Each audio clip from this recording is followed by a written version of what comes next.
Time again, the off season is over. We're back into competitive games. We're looking at Korea has launched off, and of course, we wouldn't do it any other way. We got to start with T1 versus GenG. We got some bad blood in this game. The world champions plus the team that thought that it was their turn. Whew, how are we gonna do it? We've got Faker, Guma, Keria, Owner, Zeus, the whole team coming back. GenG getting one big change here with Canyon coming into the jungle.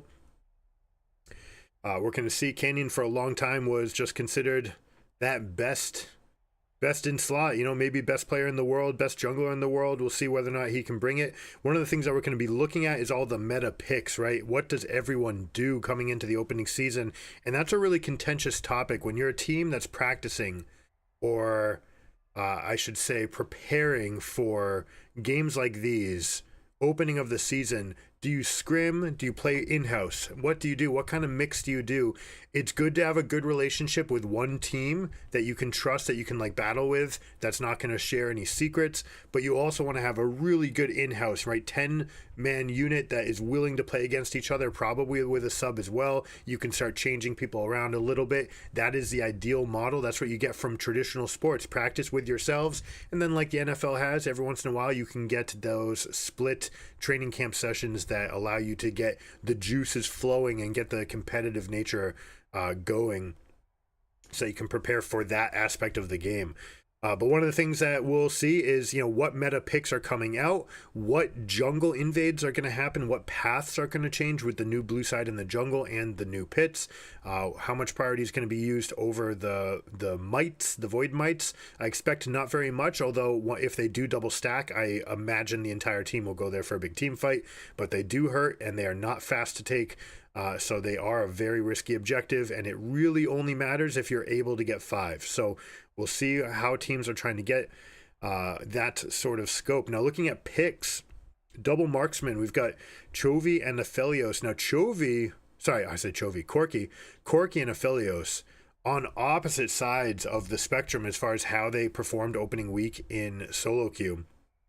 Aphelios was a huge winner, taking advantage of all the lethality items that really just became best in slot. The lethality items got just jacked, infused with extra lethality. Lethality itself got buffed, and the items got more AD on them. So expect to see a healthy dose of these AD items. Lethality in particular. We'll see what the rest of the crew goes. We'll see probably Navori Quick Blades. I don't think we'll see a Spear of Shojin from Illusion, but we might. There's a couple of iterations. Spear of Shojin with the extra spell damage is particularly good on Corki, and we'll see whether or not that comes to anything. Interesting to see the Corki versus Nico saying, I want to play artillery versus Nico. I'm going to play super far out of range, but I really do think that it's quite surprising that Corki got picked up, just seeing how low it was on the prio for a lot of boards going in. But we'll see. Maybe they have something up their sleeve. Can't wait to see it. Now, here's the first warped meta, the warped jungle shape. You see how easily the jungler can come in to protect the lane, can come in from multiple different angles.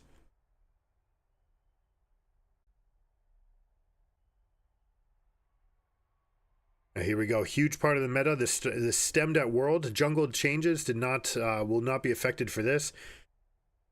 Often you're going to see these junglers start with their own raptor camp and then go for the respawn right away and try to fight for it right at 4 minutes as it's coming back up. Of course, the spawns are going to be 2 minutes and 15 seconds on each of these. If they get a leash, they can go to raptors and get the reset. But the idea is that you always want to be close to mid lane, and you want to be pathing through mid lane. You actually generate more experience in the game just by going through mid lane, right? Not only that, but you can start playing inside out with your pressure. Right, so you see how Canyon was there ready to shadow the gank while the wave was crashing to protect the Corki, but then also knew that they were just in time to protect their own raptor spawn. I expect them to take a recall here right after their Krugs, and they do. Draven took the first recall, has the first dibs on topside jungle, has a little bit more gold in inventory at the moment, so has a chance to get out on the map right now, but as soon as Canyon consolidates their gold, they will be stronger. And you see them pick up this Bomby Cinder. Now, very interesting. They're actually going straight to bot side. This is something, means that we're going to play towards some bot lane prio. Might mean that they're fighting for dragon prio. They might go for a 3v2 lane gank up in the bot lane, just push out the wave and then go for the dragon. Jarvan is ideally positioned for this sort of situation, though, because if Rel goes this way, they won't be in position to contest this spawn at all. Let's see how Jarvan does this. Check out the mechanics. This is our first Void Mites being taken. Very hard to, without stepping outside the pit, it's actually very difficult to get them all to line up so you can AoE them all down, which is something you'd like to do. Very difficult to do, but you can kill multiple at the same time to avoid that big shield popping off. But Jarvan will just take a moment, take them all for himself, get the team the bonus, get that extra pushing pressure. Rel gets the presence in the bot lane, goes for the dragon. The bot lane's able to push out. They get the push for themselves. How come Jarvan triggered this 4 times? That just has to be a visual bug.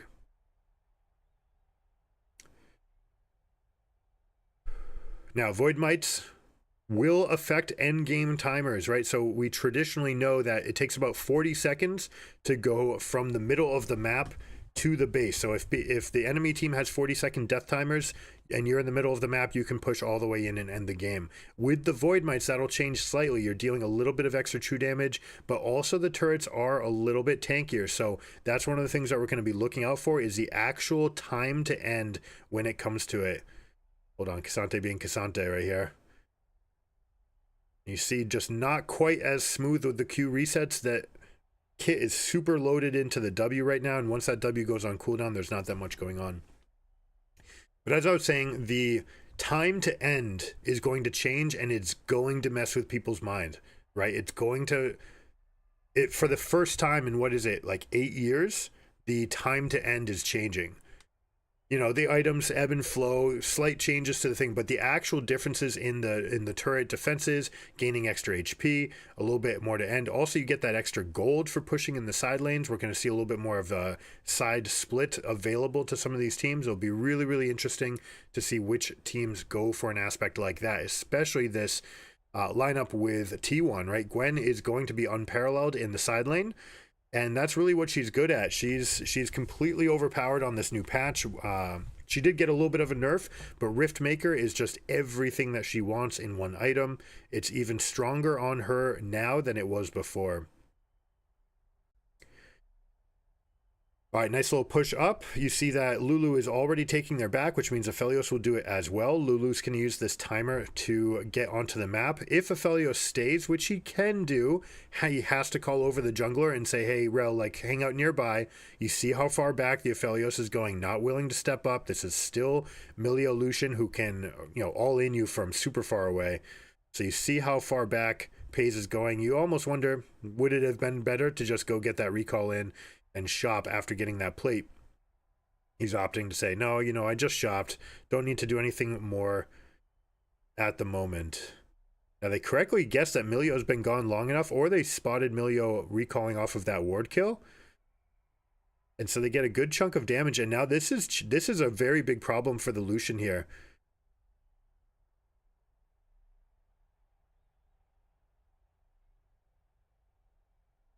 You see Lucian stepping back. Hold on, there's something we got to point out. So yeah, that little chunk with the wave pushing out is going to be hugely detrimental to the Lucian.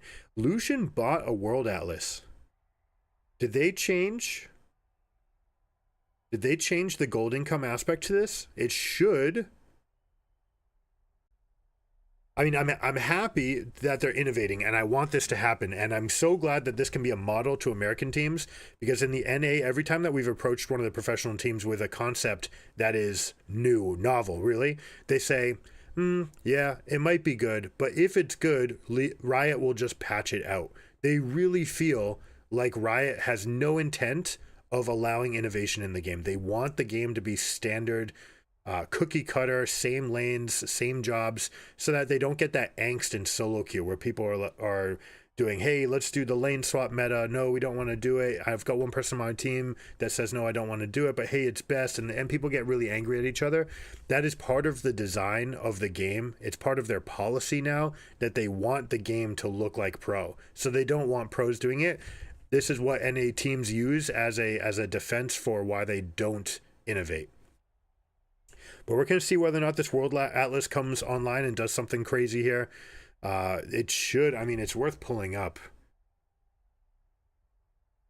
I'm going to bring this up on another screen because, you know, this is super important.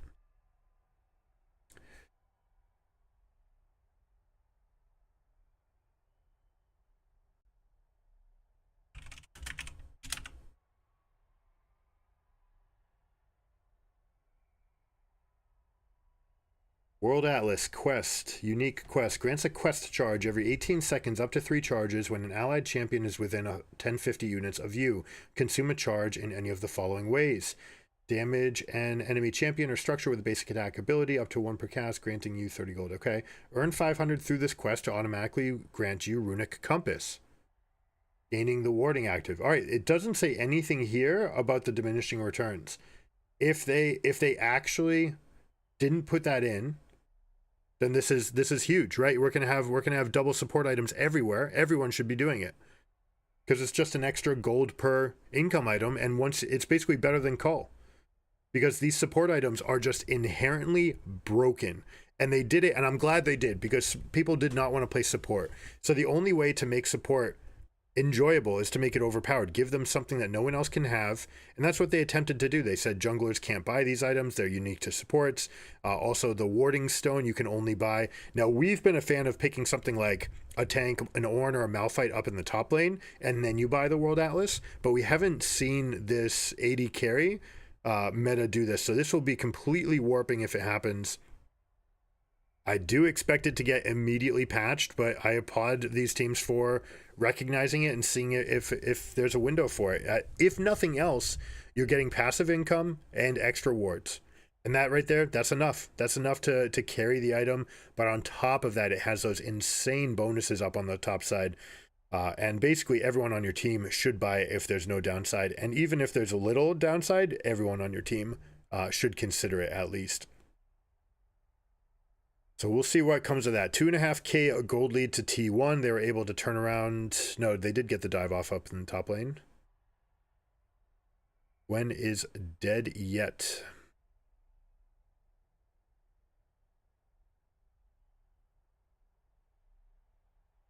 All right, we'll see if we get a dive here. You see Paze's positioning right there, tucking themselves in right under the turret, making themselves as hard to target as possible. You do that for line of sight reasons. You do that for clicking reasons. The turret will acquire a lot of the clicks in the vicinity. So you always see people hiding between the wall. It also gives you an option to go both different ways, much harder for melee champions to get on top of you, and gives you the maximum amount of distance before they can start hitting you damage and move freely around.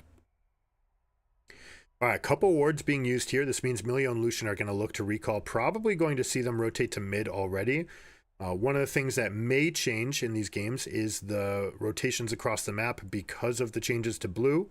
The blue quadrant, east and west side. And there they go, Lucian Milio rotating to mid lane. Nico is going to put out the clone for a moment, get some vision to see whether or not Corki will opt to follow. And Nico's going to start going into the bot lane, goes out there with the rocket belt. Now, rocket belt, a really contentious item change. They made it significantly cheaper, reducing some of the stats, but keeping the active. And the active is what carries that item. So still going to be one of those insanely valuable items, especially on your Kennons and Nikos of the world,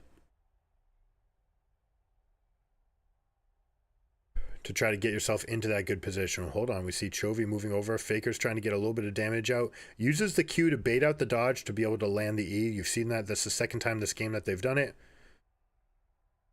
We see Q into R, knowing that they're going to be in a... Hold on. Faker juking like crazy. Probably could have just gotten away by going straight out, but decided to go for the outplay. Ends up bringing 2 people over. Now, there's some obvious cons of the death right there, but the pro is that other people are there for long enough that your team's going to have some extra time pushing this mid wave. And you see the power of the Void Mites. You see that extra damage on the turrets, kind of shimmering purple. It's not that much, but it's something. Still 2k in the gold lead for T1. Lucian Milio have broken this lane. We'll see if they come back over to a side lane, specifically top, to try to go and crash this in. This is a short range comp in general. Nico, Jarvan, Gwen all need to dive. Lucian, second longest range champion on their team, and Milio's just going to stand behind the fight, looking to put the campfire down and say, hey, let's all fight right here. Let's fight on this campfire where everyone on my team can get this bonus. Even Nico and Gwen will use attack speed bonuses and things of the like. Hold on. Nice moves by Zeus, sidestepping. Very quick to move over. Gets away from the teleport from Chovy. Now, GenG should take this momentum and turn it into extra pushing power. You see how Canyon is coming up and cutting off some of the escapes right here. Going to also check the bush, saying, hey, let's stop any backs, get some extra tempo. But it's a little bit of a miscommunication here because Lulu looks like they want to back out. This would be a very strong time for them to 4v2 dive this. You see Jarvan and Gwen on the map. Sorry, Jarvan and Nico, but Nico pretending to be Gwen. Maybe that throws a little bit of confusion to them. All right, here we go. There's all the mites. They're going to jump on. They're going to charge again. Let's see this in action. We've got the first Rift-Tailed charges. Boom, pop out. It'll always put you at 1100 range, or if you are a marksman, it'll put you even further away from the turret towards your own base. So you see that big charge going out. It's cool that they added some extra little mechanics to that. Now we see the little fire sprites there on the map. This is the Infernal Drake. Every time that you pick one of those up, you're getting a stack of ability haste. And when you die, it's going to shower out. People can come pick it up. I think it's a very fun mechanic that they added. Overall, lots of good changes into the game. I think it's probably a better game than it was. But again, when it comes time to actual innovation, you know, who's going to have that lead right now? This value of this World Atlas already coming to fruition. Getting the damage just by sharing the minions and by poking, harassing, going for that extra damage all in. We see 2 upgrades already, 17 minutes into the game. This is fairly quick to have both of them done. We also see the Voltaic Cyclo Sword being picked up, which is just the most overstated item on the patch. This one and Storm Surge are the catch-all, do everything well.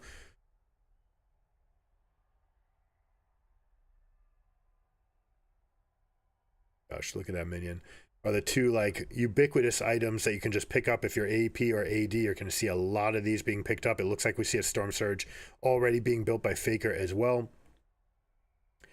That's sort of the issue. Is like, where does Corki stand with itemization? Normally these champions like Kai'Sa, Corki, people that have these like hybridized builds, it takes a little bit longer to figure out exactly what they're going to be doing. Guma should be lighting them up with the ultimate right here. I'm very surprised that he wasn't. Like, it was a very easy plan to get so much of that damage up front. Hold on, we see the flash engage from Nico. Gwen's coming in with the flank. This is going to be a very easy hammer to the anvil approach. Zeus is stepping forward. He's got Faker at his back. He's going to go keep on rampaging forward. Flash from Chovy, make sure that he doesn't get ulted. He actually, no, the ult's already down. So T1 going for the massacre right there, really going for the jugular. Takes out everything, does lose the dragon, and waits until the dragon was taken before they engage. And that's kind of like, that's what I was talking about. When we see this fight again, Lucian had a very obvious angle to just start ripping into people with his ultimate and getting some chunk damage out in the front. I'm very surprised that he didn't take it. It's like right here, right? We look at the shape of this fight. Zeus has a perfect flank opportunity, and this is one of the changes to the map. Right now that you have this long wall, you don't have any escapes this way. It's only escape left or escape right, which means that fights are much more likely to end decisively in the pits. This is a very big change and is very good for all flanking champions, your Kennons and Renekton's of the world. So we see Zeus in this position. Guma's got 3 people in a line here. He easily could be throwing this, culling right in a line this way. Doesn't matter if Keen blocks the whole thing, right? You're just getting that chunk damage out in front, because later in the fight you're going to want to get your spell rotations off. You're going to want to go auto Q, auto E, auto, you know, and you're trying to get those big resets out. But right here we step forward. This step backwards is a mistake. All right, so this probably could have been even more decisive. There's no one in threat range of Lucian. He should not be hitting and moving up. He should be hitting and moving laterally. Look how his team is set up. They've got this little umbrella. He doesn't need to be this much further back, especially since they're all melee and they're going to be jumping in. So this is something that needs to be a little bit improved. Now we come up, set up for the fight. Lucian also, by hitting that ward, doesn't really do you anything, because it's already turned off. All you're actually doing is lighting up Faker. You're showing them exactly where the where Nico is. Now in this case, they might be trying to say, hey guys, look, it's Jarvan. This is where Jarvan's at, whereas Jarvan's actually coming from this angle. It could be a mental game. I wouldn't put it past them, but in general, you don't want to hit this ward. You're much better off stepping forward, and right now we've missed a lot of windows for damage here. So when GenG's taking the option right now, you have to decide whether or not you're going to go forward through the 4 or you're going to go backwards into Fog. Now, in this case, the Fog of War, you've also got the ward here, so you do already have the angle on Zeus. You know that they're there. So it would have behooved them to just go forward. Let Gwen try to chase you from behind. Once you step backwards, like we said, this is a committal area now with walls here and walls here. This is nothing that you can't avoid this now. Right now, Gwen's coming in and you're going to get massacred. Everybody's going to get caught up in that extra terrain, and you see this full chase on. No one else is going to die here, but you're going to see flashes being burned. You see them chasing, and this allows T1 to get into position for their pushes as well. There's the engage from Faker, beautiful 3-man knockup. Keen doing their best to peel right here, staying in tank mode. Right, you don't cast your ultimate when you're in tank mode.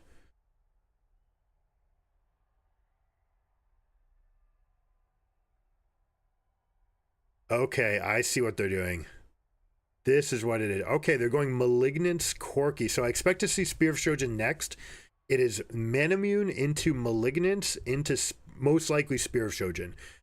The idea being that you get AD scaling. You also have very good AP scaling. It's not as good as the AD, but it's fine. You also deal magic damage in general. So creating this burning field and creating the loss of magic resist, every time you hit someone with the ultimate, you're going to get that field. So much like Teemo, anyone who has a spammable ultimate is going to benefit a lot from Malignance.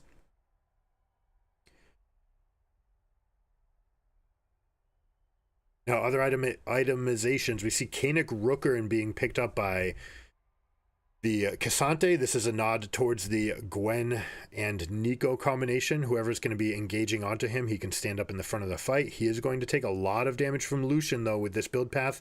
Merc treads into the Kanik. It's going to be very detrimental.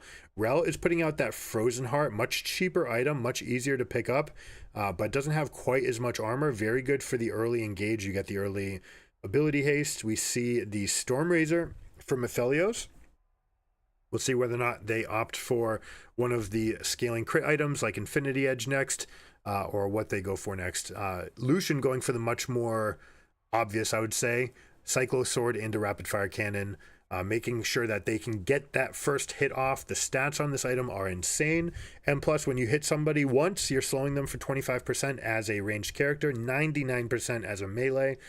Should be just the premium item that people are picking up. We expect to see some amount of champions that you don't normally see as much of. They might go Blade of the Rune King if they're truly like trying for an all-in carry, because you get that same effect, first hit, getting that big slow off. It's not quite as intense, but again, it's the stat profile that people are really going to dig on this Gyro Sword. Now, 3K gold lead. How are they going to approach for the Baron? We're going to see this constant mid-prio. They're using the campfire from Milio to solve Lucian's problems. Now, one of the things about the new map, a little bit easier to step a little bit further, because now you have this big terrain right here. All right, this is something that didn't exist in the past. It would kind of gave you off limits as far as certain gaps you could go. But now, because the bushes are pushed that much further out, and because they're that much further apart and away from you, it's easier to step up further, because it's harder for other teams to get in range of you without being seen. An interesting play by Kyria here, dropping 2 wards. The reason that you play 2 is for a little bit of redundancy. If there's a sweeping lens that comes out, you want to make sure that you're covering it. You also might want to just make them take a little bit longer to clear the wards. And you see, in particular, this is the true gem right here. You put this ward down, you put a second one down because you already have one in the river. This is vital to know. If you're a support, you absolutely need to know this trick, because now you definitely see people in mid. And if someone sticks around for a sweeping lens, you are buying 6 attacks. Okay, so that's a full 3 seconds that your team has to make a jump on the pit. Now, in this case, they spend some amount of time clearing some wards out. Guma and Kyria clear those wards. They do know that the Baron's being taken. Corki is one of the better champions, but this bush is hella scary to get into. We'll see whether or not they're willing to dive in here. Probably not. And because they're so late, because you get that mid lane prio and you see Aphelios on this wave for long enough, you know that they're not going to ambush you. You know where their position is, and you have enough time. Now, GenG opting to try to face off into the river for a little bit. Hold on. Faker kind of overstepping, gets himself peeled out by the Cassante. So we'll see if Owner just takes his fight or if he just goes for one hit and steps back. But GenG, yeah, fighting for the mid lane prio to try to clear the wave and then go and look at the river but not really contest means that they don't even get the cooldown timer on the dragon. It means that Gwen's able to reposition herself over here. We are going to have a teleport up in 24 seconds from Faker. Expect him to go and teleport back into the bot wave to help them push, or the mid wave if they need some support. Looks like Gwen has stepped over. They want to go for this push. They've got the Baron buff. They've got this extra resource. If fights go poorly, they have a faster recall. Even if some of them die, they'll be able to reset. Look at them keeping them corralled in here. Are they going to try to buy time for this Nico? Yeah, here comes the Nico. Jarvan jumps in. That's a little bit of a miscommunication. You absolutely want to teleport onto the Demacian standard. So now you have this complete disjunction right here.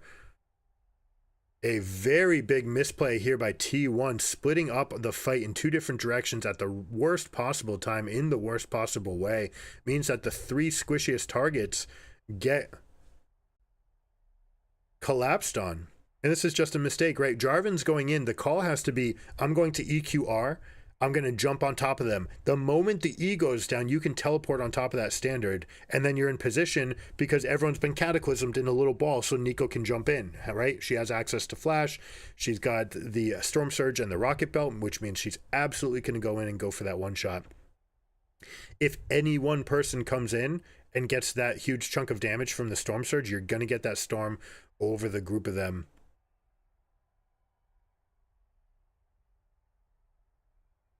Oh, was that the flash right there? If that was the flash, then we have a little bit less to play for. And if there's no Nico flash, then they probably should never have even contested this dragon with a member dead. So check this out, right? When we're timing who's going to go in, how we're going to go in this position, you're down members. Your team has already spent a lot of resources to get Baron. You don't have any extra wards to drop in this area. You have the same setup as before with Zeus, so maybe you're thinking that, hey, we've got a lot of gold. We want to go for this. But this teleport right here, it's a little bit too safe, right? You need to go. If you're going to say we're going to commit to this fight, then you need to commit to the fight. Right here we have a flash in with an EQ out, and the EQ actually only knocks up one person. Kind of crazy. And full evac while Zeus is going in. So you see the discord on the call here. This doesn't work. One person's going full out. I'm going to flash R and then EQ my way out. But then you don't have this follow-up damage. Keen is already blocking the Guma ultimate, which means we're not getting that big chunk. Now Gwen is stuck in here alone. You don't have Milio being able to support them. Faker jumps in. Now it's way too late. So this was a fairly bad team fight, and certainly one that T1's going to want to get back.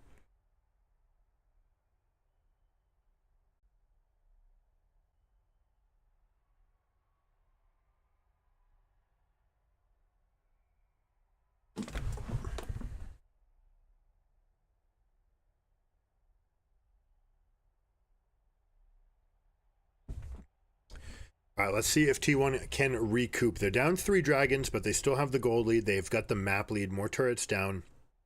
It means they still have the lead closer to ending this game as well. If a fight does break out, right, if we flip a couple coins, they could basically win any of the next 3 coin flips and they'd still win this game. So that's one of the things that you get from an early lead. Whether or not you're fighting for dragons, what they may opt to do is give the soul, push up, trying to take a lot of mid lane turrets down while the soul is being sieged, and then say, all right, we'll fight you for the elder with this map lead that we have. If you try to go for elder, we will push to end. If you try to stop us, then we have the inside track to go for dragon. So we'll see whether or not they go for a macro play like that. T1, again, like we said with the Gwen is going to dominate in the side lanes. So we're going to expect to see Rel and Cassante hanging out here with the Corki, trying to pepper everybody with these spells. And it is your duty, it is your job to not get hit by these Corki rockets, because if you do, you're getting that huge chunk of the malignance damage coming out. Now check this out, actually going Eclipse next, saying, hey, I just want the 70 AD. Thank you, Riot, for putting so much AD on one item. I will take it. Maybe it is just that good. Malignance is certainly the tech. Would have preferred to see Spear of Shojin, honestly. I do think Spear of Shojin would have done more. But you do get the big shield coming out from the Eclipse. Very easy for Corki to proc that. Just 2 spells can give you that big shield, but honestly, sometimes you're just going to proc it by accident. You have to be a little bit patient with your cadence on your rockets to make sure that you're not getting the shield on cooldown at a bad time.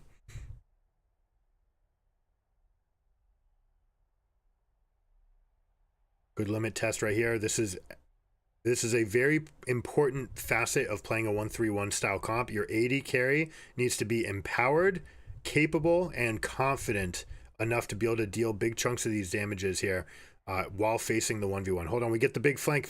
Nico getting everybody lit up, and we're popping everybody off. We see the Storm Surge proc, and Gwen is cleaning it up. She is so strong. This is probably just going to be GG here. Nice EQ flash from Jarvan. Rel jumping over the wall. We'll see whether or not she goes and tries to cut a wave here.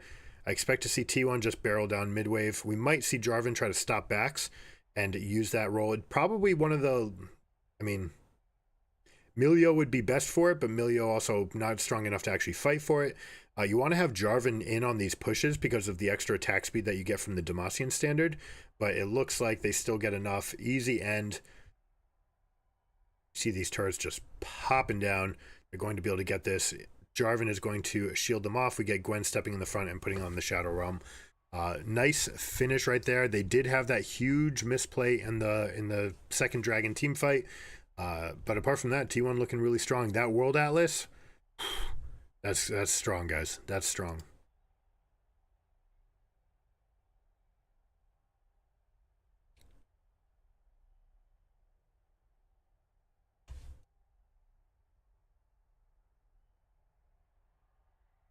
All right, here we are, game 2.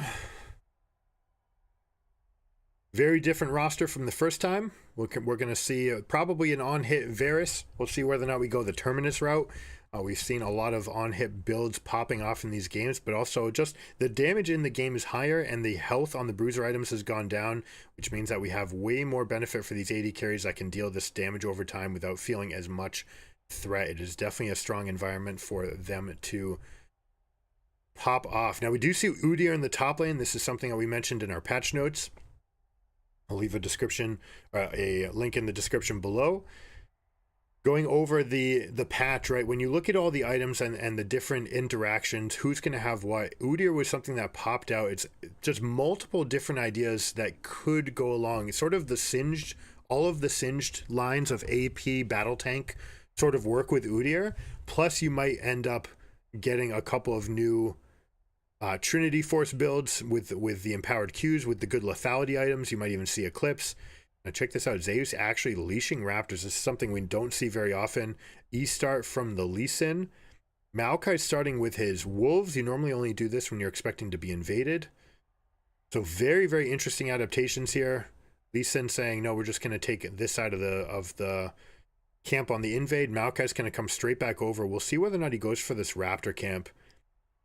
Taking the Raptor and knowing that you've got the ward timer here means that you will know the respawn timer. So we're going to have a lot of stress over this next Raptor respawn when they come back. And you absolutely want to keep track of this, and you guarantee these junglers are doing it. So 214 means we'll see it again at 429. We'll see what Maokai does to try to fight for this Raptor spawn. The North Quadrant Raptors are coming up before that, which means Lee Sin will actually have the inside track to the Void Mites if he wants to go there, the Grublings.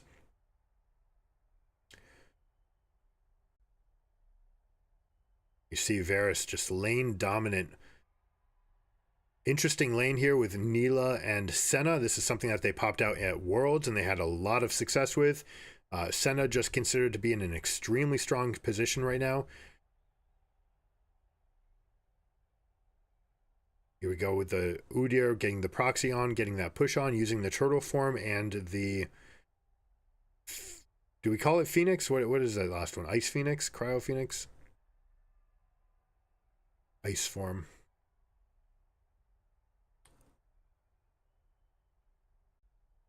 Now Maokai using his presence did actually go back to take his own blue side, and now he's coming to syncopate the respawns here on the bot quadrant. This is very, very interesting. Udyr going with a Dorn's Ring, by the way, worth noting, right? Saying like, yeah, I've got enough power. You're just Cassante. You can't really do that much to me. Hold on. Faker actually jumps under the Tristana, who has to proc the 4th hit on the bomb so that they get access to the extra W, is able to flash and jump back out to get out of Lee Sin's range. Very, very interesting there. Lee Sin's absolutely going to be looking to take this fight. Got the crab, stepped back, saw that the reinforcements were coming. Senna and Anila appreciate the little bit of pressure, so that now they can step up. Senna's going to go for some extra stacks here, while Rakan and Varus are trying to recall. Varus actually does finish it, which means Rakan should be looking for a little bit of pressure mid lane, whether or not it's just to get a ward down or get something down deep behind this Lee Sin so that they get covered. Everybody's talking about bot lane. What's going to happen with this extra gateway that Rakan's using right now? How does that affect bot lane, the gank paths, now that it's so much easier to go and get a good gank angle off through bot side? Let's look at this Cassante. Cassante is getting buried by this Udyr. Look at that.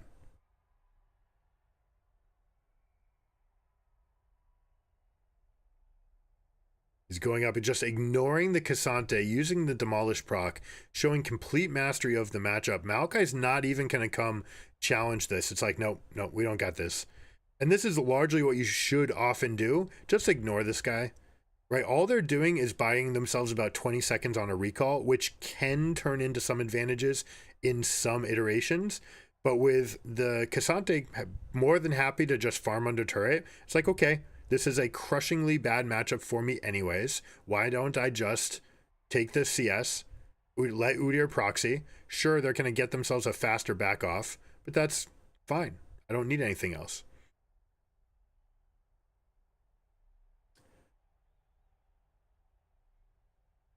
So here we go. Udyr gets that full proxy off. Cassante's going to try to finish smashing this wave in and will have to take his recall immediately. Otherwise, he will get buried by the Udyr.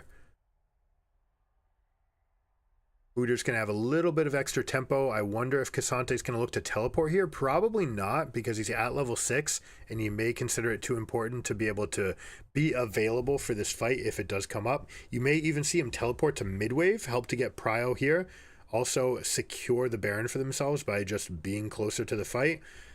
Waits and says, all right, no, we're good here. But look at that. We have a late delayed engage here from T1. After they see the teleport, they say, all right, there's no teleport coming in. Teleport's being burned up in the top lane. We can go engage. This is very nice macro by them. A little bit of a mistake by GenG. Keen should not have even used this teleport. Like, what are you even doing? All that's going to happen is Udyr's going to shove the wave in your face again, and there's nothing you can do about it. So just walk back to lane. Keep that teleport available. So this was a big mistake. We'll see if whether or not this gets punished. Nice little combo there by Cassante, but you see that Udyr's just going to shrug it off. It's no big deal at all. Using the grasp, using the turtle form, making me want to shuffle up some Udyr, sleeve up my Udyr deck.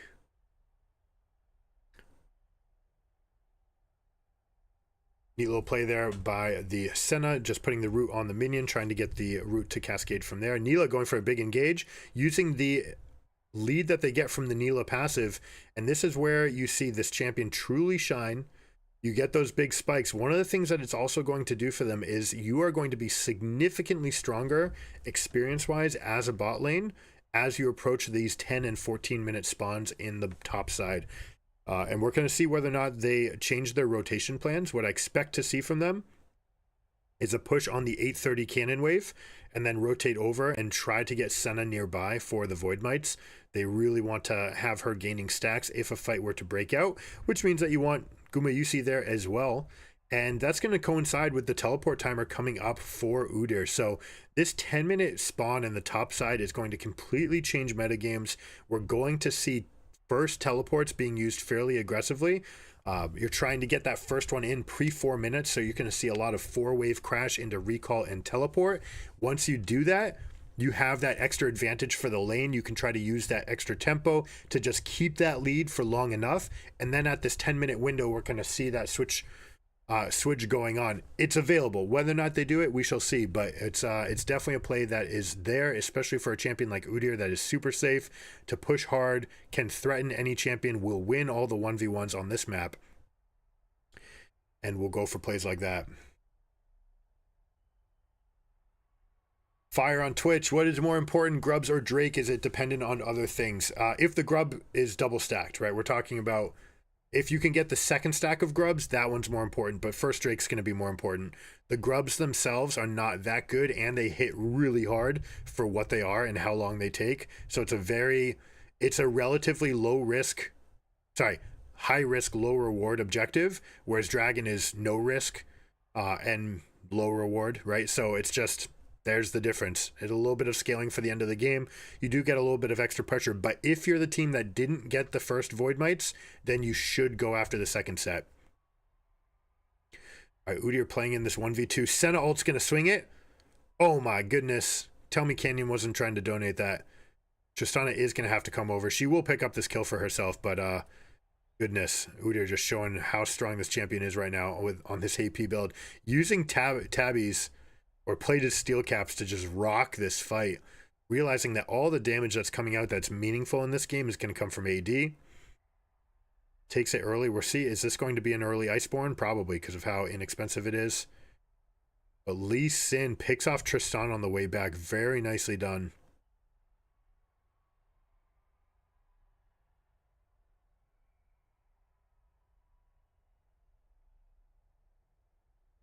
All right, 2.5K gold lead for T1, looking very, very strong this game. Sork shoes done from the Azir. This is kind of the new meta that you see from this champion now. Ever since they've been swapping, they have put a lot more points into the Q again. They spent 2 seasons with points in the W. You see the Void Mites kind of kicking out, spitting out as they're going for those pushes. It is meaningful, right? When you start getting that second stack, we'll see whether or not they're able to consolidate any amount of pressure from that. Now, T1's looking really, really strong for this game. How is GenG going to try to take it down? Well, they can start dragon stacking. Tristana is going to be the hyper carry in this game. Azir deals more AoE damage. Tristana deals more single target damage. So that means you are looking for picks. And lucky for them, they've got Varus, Rakan, Maokai, right? So they have a good team put together for trying to get picks like this. You see that control word right above him. Get the early iteration, boom, pop him off. Q1 into ward hop. Kind of interesting. Didn't actually need to go for the ward hop there. Could have just stepped over him, but wanted to kick them towards the Azir to get that extra assist gold in there, get a little bit more gold for the prize here. Guma going in a little bit late. Neela's thinking maybe we can go for this. Wants to turn on the anti-auto attack, but the rest of the team can't get in because they've been rooted by Varus, and that is a huge, huge pick-off.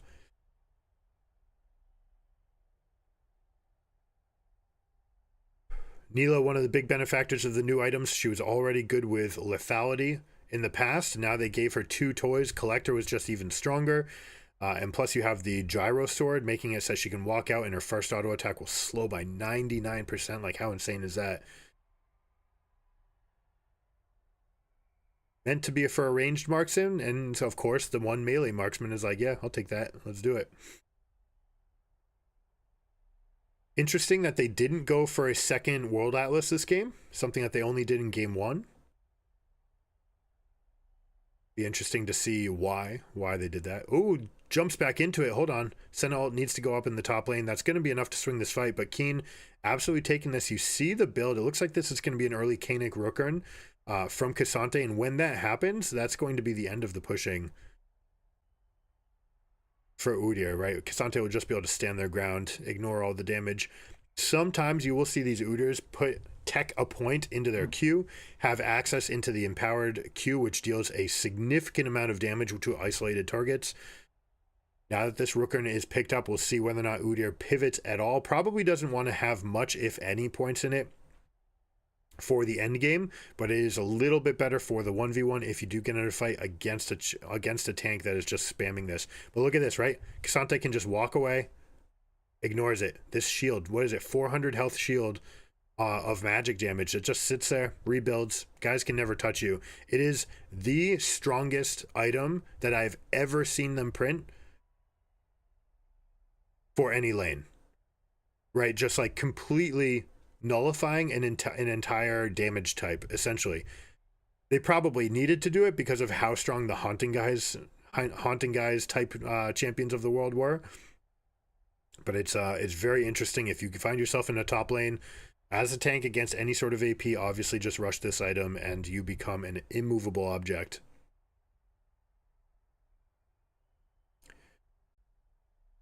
So how's T1 going to rebound after having that death here? Let's see. Canyon's actually going to pick this fight. Oh no, a little bit of mistiming there. Throws the ultimate, ends up catching the Lee Sin even though the dash.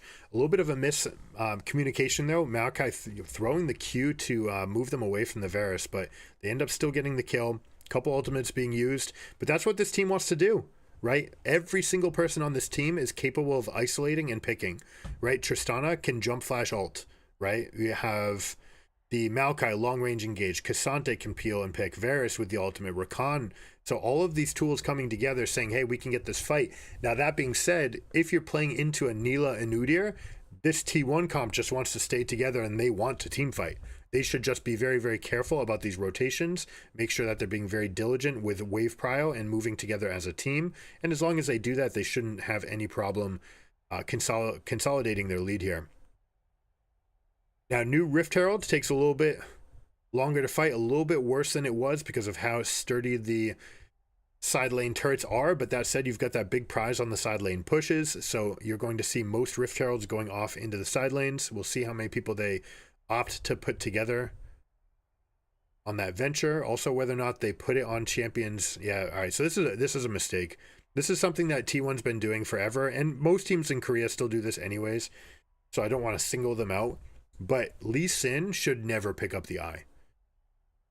In general, there's a good rule that junglers benefit a lot from picking up the eye because they're the ones that are most likely to create a numbers advantage somewhere, and they're the most likely to create the best herald pushes.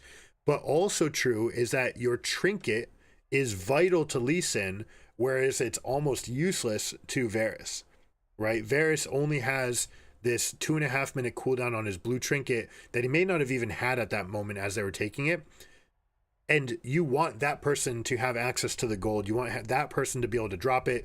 You want to be able to put the pressure where your AD carry is at. And anytime that you put it on Lee Sin, you're taking away that opportunity for the ward hops into the big plays, and it's just something that I think you want to do. You want to put it onto the Neela or the Senna. If you're the Varus, right? Any AD carry is much better suited to do this. All right, hold on. They find another pick. Azir trying to push them away, but again, you see it. Caught on a rotation. They're here first. This is a mistake by Faker, and largely it's a mistake. This is tied to the Herald. They're thinking about trying to get a push off in the bot lane while the other enemy team is creating a stasis in the pit. They're saying, okay, maybe we can get a Herald push right here. Maybe we can just get a little bit of extra pressure coming from the side while my team is pushing. Maybe I can just pull them a little bit to this side while our team pushes. But either way, they get caught out basically for free. And now it's up to T1 to get the maximum for this. And really, they're risking their strongest two members, right? Their carries' lives are at risk right here. Tristana saying, I'm going to isolate Guma. Keen getting greedy, going for the Keria kill as well. Keria misses the flash, which means he is going to die, and they do end up getting both. So the greed pays off. And now GenG's just in the driver's seat. There's not enough of a gold lead for them to not feel confident moving forward. Tristana, Varus, they're going to be very strong in front to back. They're going to be very strong in rotations and picks. And GenG's in a really, really good spot now.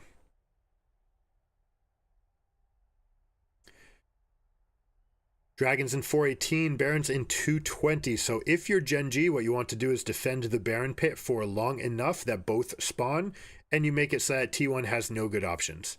You say, hey, which one are you going to defend? We're going to press up. We're going to push through mid. We're going to set traps on both sides with the Maokai saplings. You are going to have to decide which side to cover, and whichever side you cover, we're going to go take the other one. If you're T1, you're going to have to fight back on that mid lane prio. You're going to have to say, nope, we're absolutely going to fight you inside out, force you to pick a side, and then we will go defend that side. They do not want to get in a position where they get forked out. They want to say, all right, you lead the way, we're going to push, you choose left or right, and we will go with you to make sure that you can never get this advantage. And the longer that the game goes on in the situation where it's team versus team, the more it benefits the Neela comp. Right, they're going to be sharing more experience. They're going to be moving forward. Plus, they've got that long range harass with AoE from the Azir.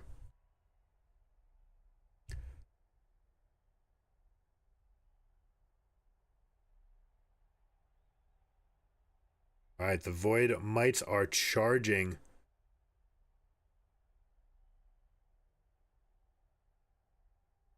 Very interesting with a champion like Lee Sin too, right? When you're going for that ride, whether or not you... I actually don't know everything that's available for the Lee Sin, whether or not he can jump out at all. I don't think he can. I think he's stuck riding it until it collides. But that movement where it's putting you up in the air puts you in a fairly predictable spot. Some people might be able to react to that. Varus ultimates are long enough range. Ashe ultimates you think of, Jin, W, and R might be long enough range to punish someone for going for a Herald. You might also see Bard. Bard ultimate classically is used as a way to shield a turret from a charge. But if you know that someone's going to hit and rebound and land on a certain spot, you say, okay, the moment you're making impact, I will cast my Bard ultimate, you will fly, and it will land on top of you and catch you in that stasis trap. And maybe you get punished for that. We'll see whether or not plays like that become available as these metagames evolve. Nice little short jump there by Chovy, not putting himself too much at risk. Did not want to go forward. In case Faker had friends there on the far side, does not want to get shuffled backwards down towards the team. So goes for a little short hop there with a sidestep immediately, trying to bait out the Emperor's Divide. Ends up getting it, losing no resources, and now just feels really strong going into this fight.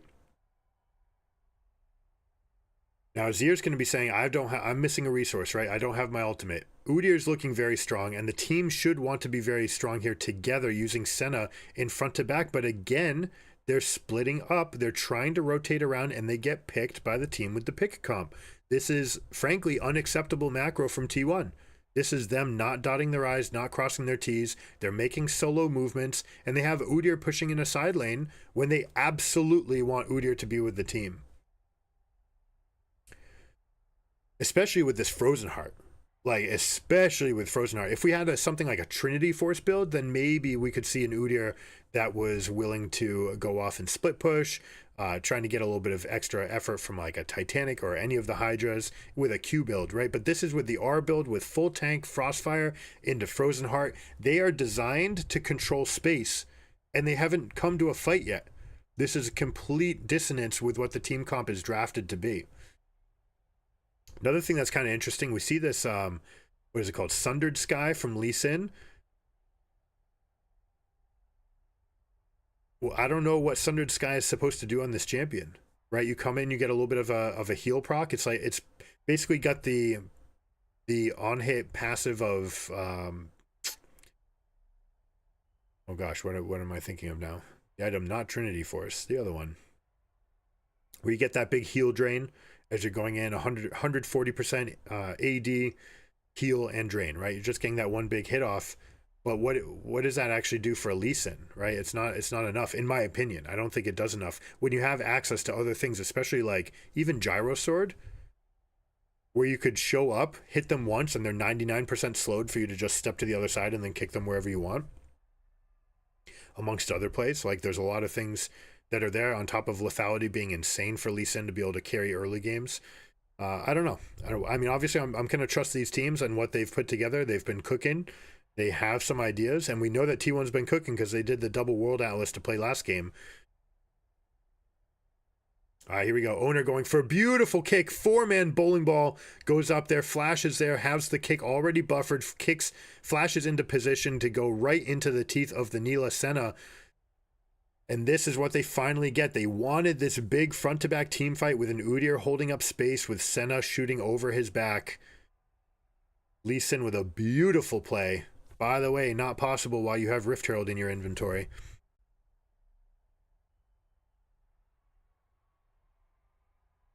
$2K in the lead. We got this done. Not much pushing power here. Not much damage either. Going for this 0 damage build. Very much meant to just hold space. But you actually don't have any threat. You see, I hasn't picked up either of the Haunting Guys items. I would have expected Riftmaker at least to be picked up by now. To get that extra, damage while you're in a fight over time. Plus the Omnivamp kind of stacks really well with the R build. But has opted not to do it. Look at that. Beautiful knock up. into 3 knockups with a shuffle Azir to follow it up. The Azir all actually a little bit suboptimal considering where it could have been, but Senna shooting over the top, Nila right in the middle of everything. What a beautiful team fight for them. And this is what they wanted. This is what you want from an Udyr. A tank Udyr needs to be part of the fight. You cannot be playing for rotation games. Beautifully, beautifully done there by the Lee Sin. Look at this build, by the way. 2 points in E. Undoubtedly for specific clear speed timers. He's saying, I want 2 points in the E so that I can clear Wolves and Raptors a little bit faster. To an extent, a little bit on the Krugs as well, although it tends to work out that your Q just kind of whittles down the main one while the side one's being hit anyways.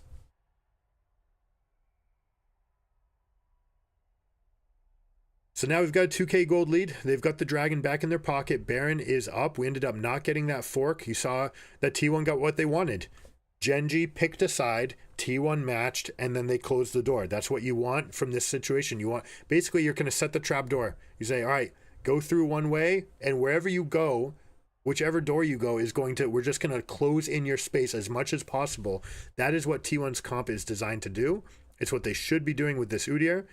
They're going to look for some of this front to back. Udyr absolutely needs to stay with the team right now to make sure that you don't get that Varus into Rakan combination, or even just Tristana to blow someone into position, Maokai ultimates, etc. Now, when you do this, you do need to be cognizant of the side lanes, right? What is the state of the side lanes? You see that right now, they're just more than happy to leave them at a sort of neutral, even spot. But if they start stacking up, they might move their momentum in that direction. Or if it's stacking up against them, they may opt to say, all right, let's go back, reset, clear waves, take some jungle camps and move it back. Here we go. GenG getting a huge chunk of damage out. Again, isolation on the right side. Keria getting a big chunk of damage a little bit too far out relative to the rest of the team. Moved away from the Udyr, and you see that chunk of damage that gets punished.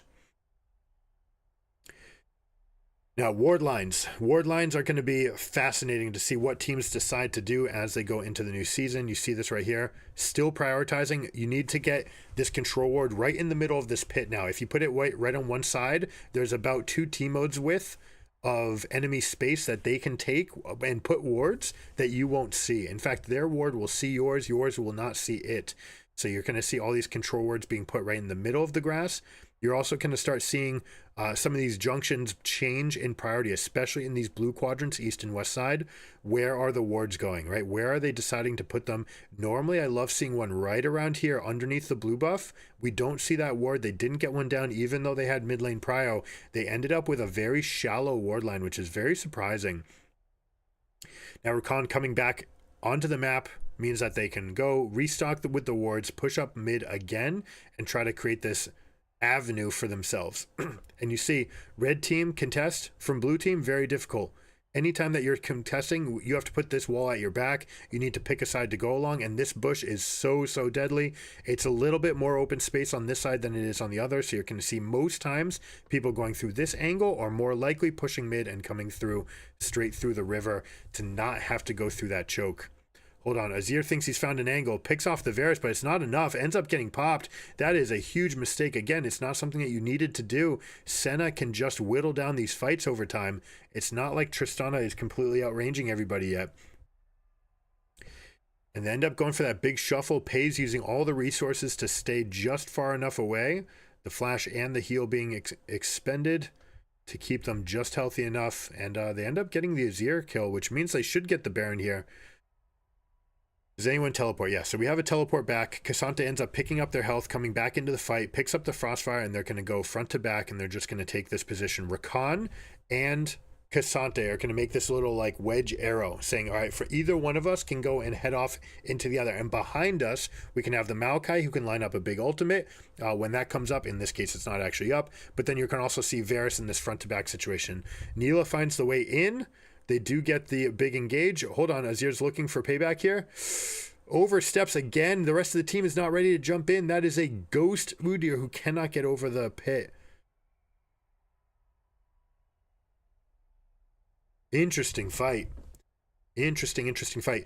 So what I was saying about the team fight shape, you really want to have this like 2 threat right? When you have this pick composition, you want to have two pillars, and you say, are you willing to come in, or are you going to try to pick one of us that can just kind of ebb backwards, make you come in a little bit further in one direction, and you sort of just give way, sort of like someone's on one of those like Nordic track or treadmills, right? If they push in one way, just give, like bicycle treads, just give. And whichever side they give on, you step back. And if they come up through the middle, then the net collapses on them. T1 making the read saying, hey, without the Maokai ultimate, we actually feel totally fine to go into this fight. And even if you do land it, Neela is uniquely powerful in this setup where she can turn on her W and the whole team, everyone who's around her at least, will be immune to attacks. Now, this right here, huge mistake from Owner. Owner thinking that it's his job to go isolate himself on the far side of the pit, ends up going there. There's enough time for GenG to go and consolidate, kill him, and then get the Baron buff for themselves. Means that they're actually going to have a huge push. That's something that you do want to tighten the screws on. You want to make sure that that moment happens as the team's pressing in, not a moment sooner, because if you're the only one in the pit, they just turn and kill you, right? In this situation, you have to wait for the team to actually move in together. Once there's enough threat moving in, which the Neela was imminently creating, moving forward with that ultimate, the Udyr plus the Senna over the top, you had the time and space. Whether or not you got the Baron, not that big of a deal. If you lose Baron, you definitely get the other two kills. But by going first, you die, they kill the Baron, one of them or both of them can get out, and that means that they're going to have enough Baron buffs alive to create this siege.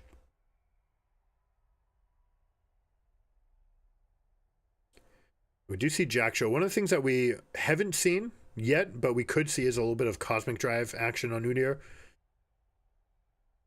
I don't think Malignance works, right? They don't classify that R as an ultimate. Maybe they do. There's been times where it's gone through where yes it is, no it's not. Hold on, they try to go front to back. They're engaging on Udyr. They actually see the front. Lehend jumps in, gets two people on the engage. They're going to clean up the rest of this fight. Beautifully done front to back. Neela trying to isolate, gets a lot of damage. They do get Cassante down, but this is 4 versus 1. And now GenG is very much in the driver's seat. Now 4 people up, but low HP bars. Senna and Lee alive means that they should be able to get some amount of turret damage here, but they should not be able to win. The focus on T1 should be to kill the minions as much as possible. Second wave is here, so they could get a little bit more damage on, especially with Pays, Varus, and Tristana being able to hit this turret. They should be able to chunk it down. Lee Sin's able to get one poke onto Chovy, but Chovy just goes all in. All right, they get the end. Straight up, they get it. All right, well played. Whew.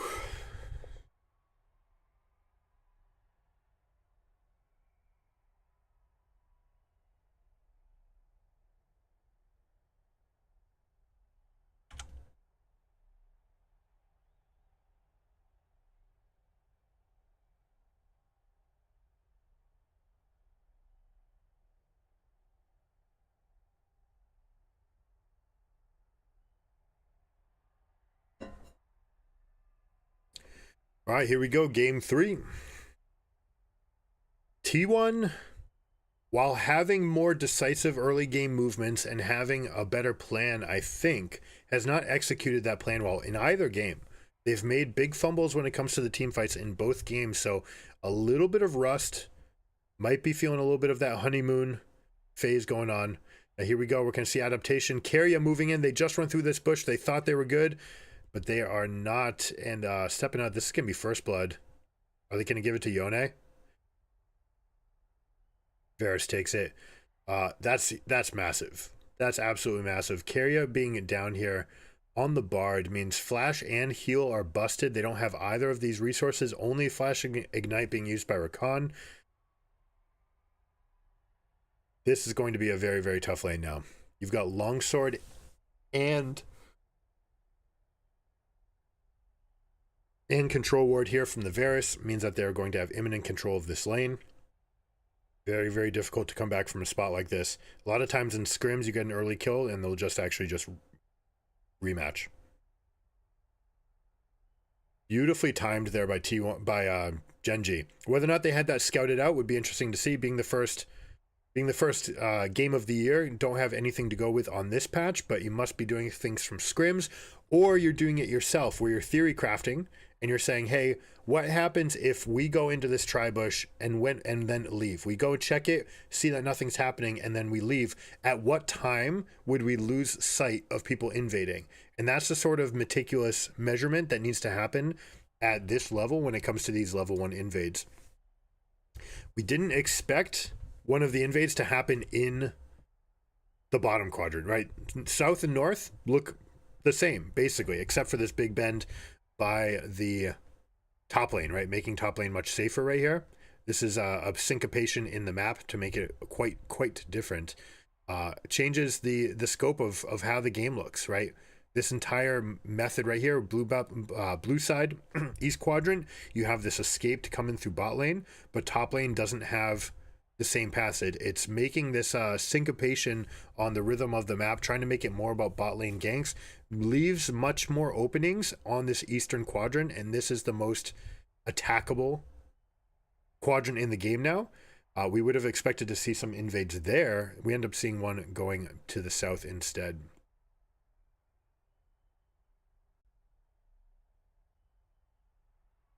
Check this out. Rakan really trying to stick it to Faker here. Faker's got no flash, and Chovy's threatening at any given moment. They're happy to play Yone into these matchups, range casters, because Yone has so much dive potential.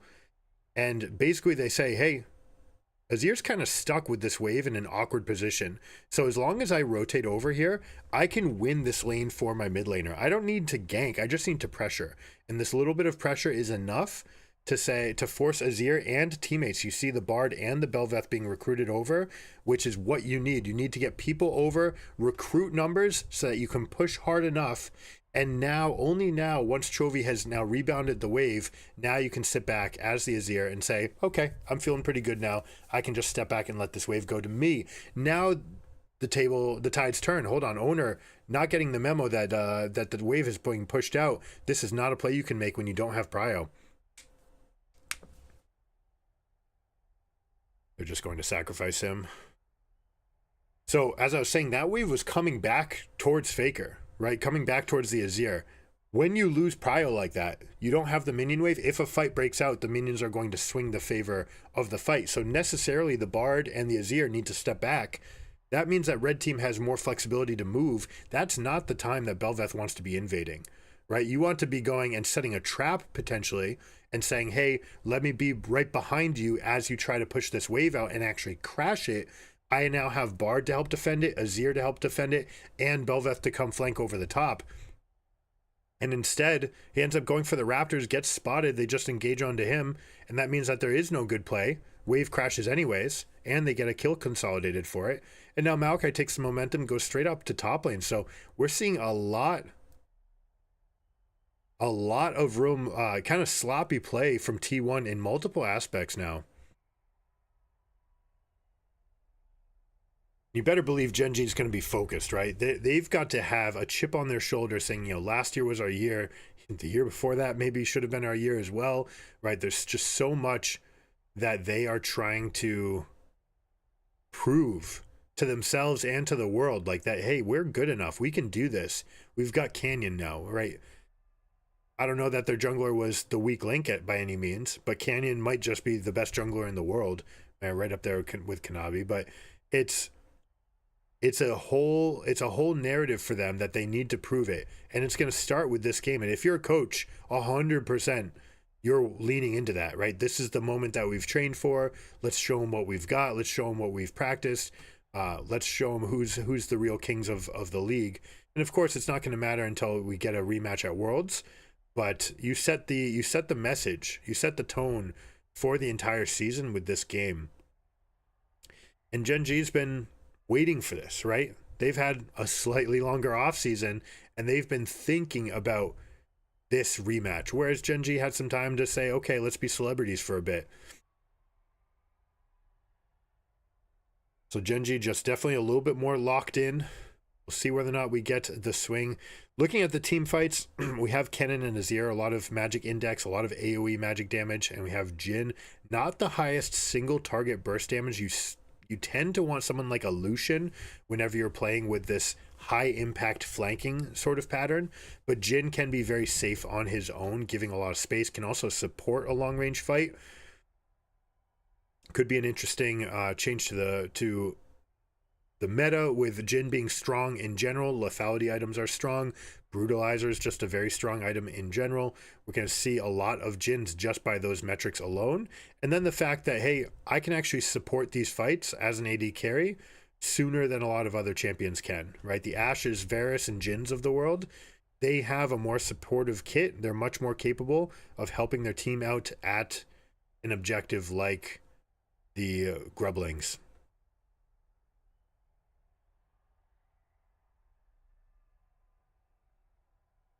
All right, we see numbers in the bot side. Lahen's fighting for these wards, gets this ward down immediately after dropping the control ward. The control ward does not have that lingering vision. The wards now have a 2.5 second window. It used to be 4 seconds. That kind of edged closer to 5. Basically, it was the ward being out of combat, and while it was in combat, it had vision. And so while you were taking it, it would reveal. But they since then have shrunk that time to 2.5 seconds, and they've shrunk the radius. Oh, Bard. Okay, Guma doesn't get the memo, or does, and says, hey, I'm going to be here by myself. Interesting play to know that you've got that angle. I've never seen that wall traversed by a Bard right there, saying, hey, we can get away by going back this. The cost is only one person. So they end up losing one. So unfortunately for them, it's the most important one, and it's the plates as well. I want to talk about this Rectrix Spy. One of the things that makes this item so good is you have an AD move speed item now, which is basically everything that a carry wants, and it's what, 900 gold? So it's such a good early game item for marksman, so that it can basically act like a Berserker's Greaves, but gives you that higher damage profile, which is better for last hitting, and gives you everything that you want. It's basically the one-stop shop that almost every marksman should pick up and find an item that builds out of Rectrix that they can put into their arsenal. And if you're not a champion that does that, you have to figure out what you're going to do against champions who do. Because until this item gets nerfed, I don't think it'll necessarily get nerfed, but if it doesn't, you're just talking about the best early game shop that has ever existed for marksmen in the entire game. And while that's the case, right, it's going to completely change the dynamic of the lane. You're going to be able to get in, get out, push the wave. You've got the AD, you've got the move speed. Now you don't need to spend 1,100 gold on Berserker Greaves, being your, combative and move speed item, but then feeling like I don't have enough AD to actually harass with my spells, or to even, in some cases, last hit well. We'll see whether or not that becomes a staple of everyone's builds. Belveth going for the second set of mites here. We'll see whether or not they go for it. Jin is rotating over. This is something we didn't see the first time that we expected to see basically every time. When you're going for these kits, you need to get 5 of them, right? 5 is the magic number. You want to bring someone like a Jin over to this fight. Super long range ultimate is available, and look at him. He's going to open up. Boom, he's got the entire team within his scope. He's able to go for everybody. Chovy getting to the edge, able to survive, but they still claim the prize. The only cost is Varus getting some plates in the bot lane. But for your team, you're going to secure that 6 might bonus, meaning that we're going to have a lot of extra pushing power. But are they ever going to have an opportunity to push is going to be the big question. Yes, they've got the mites, but they're down 2k gold. Most of that's going to be on Varus, who's already got 2 kills and got all 5 plates here down in the bot lane, and left this lane pushing back out as well. Something that you can see him do. He's going to wait and kill that when there's 1 minion alive. Those 6 remaining minions will aggro onto the one that's alive. They will kill it without taking any damage. And because they've now attacked something new, that means that they drop their equilibrium AI. Normally the minions come and they do this and they just all match and they all fight evenly. As soon as your minions get into combat, they drop that AI. Now they just go for seek and destroy. Right, so now that wave is going to come back out always. So not only did you kill the turret, you also ensured that the turret killed all of your minions. You also ensured that the next wave coming is still coming back to you, which means that Varus gets all of the highways of income coming his way. So very nicely played. Immaculate. That's exactly how it should be. They should do this every single time. It's like a layup. It's something that just should be part of your game. They don't always do it. But when there's no need for imminent pressure, you should always be using these tools to bring the wave states back to you. You see Yone right there was freezing for a moment, threatening to freeze, forcing someone to come down to the lane, and only after you threaten to freeze, you know you're sticking away around for another wave anyways, so why not just let the waves stack, kill them both together, or kill them in quick succession, while the enemy team also says, man, there's a wave pushing out, someone's got to go get that. We have no turret, which means we have to bring multiple people there. You make them make that choice. Once they make that choice, then you push out the wave, you recall, and now you've bought a little bit of time, right? You buy 5 seconds here, you buy 5 seconds there. Those things add up in the macro scheme. So GenG is playing super, super clean. Love them dotting these I's, crossing the T's. It's what T1 did not do in the first game. First 2 games, really. Now we do end up with a swap. Talking more about the composition. So we said that Kennen and Azir are an interesting combination, a lot of AoE magic damage. You have Bel'Veth, and then Jin's not quite the best AD carry to put together with those.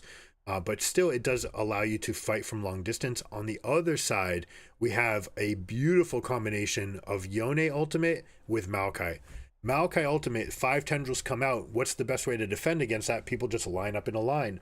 What's the best spell in the entire game against 5 people stacked up in a line? It's the Yone ultimate. On top of that, you have Udyr just charging forward, and if they all do get scooped up, then you're talking about a Varus ultimate that's going to hit everyone. So this time we've got this huge team fight wombo combo available. The pick is available for them there. Ooh, Lahens, was that a flash forward? What was that about?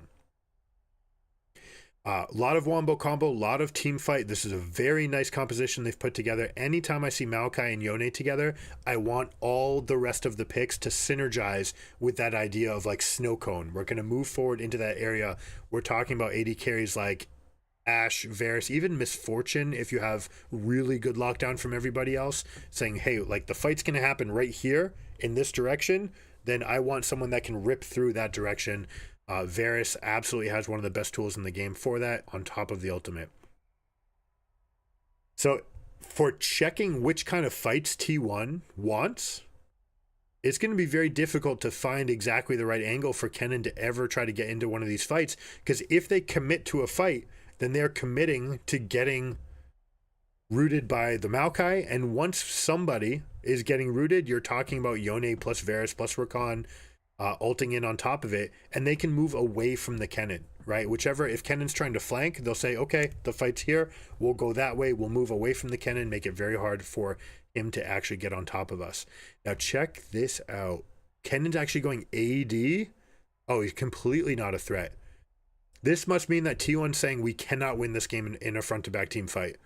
We're just going to disengage. Jin is going to play from a million miles away, as he does, and we're just going to disengage and play for a Kennen split push. But is Kennen split push really the thing that you're looking to win this game with? Also, like, Warden's Mail plus Plated Steel Caps, Frost, and Iceborne Gauntlet.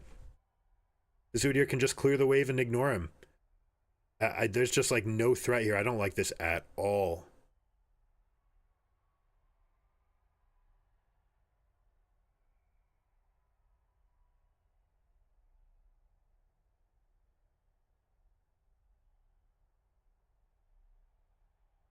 Awkward shooting there from Jin. Hold on, we got a chain CC. We get a knock up onto Udyr. We get that fight. It is going to cost Guma his life. Somehow ended up stepping forward from there. Canyon says, I don't need to be part of this. We're going to take this win. We're actually going to turn it over. Yone's going to teleport into the bot lane. Beautifully played here.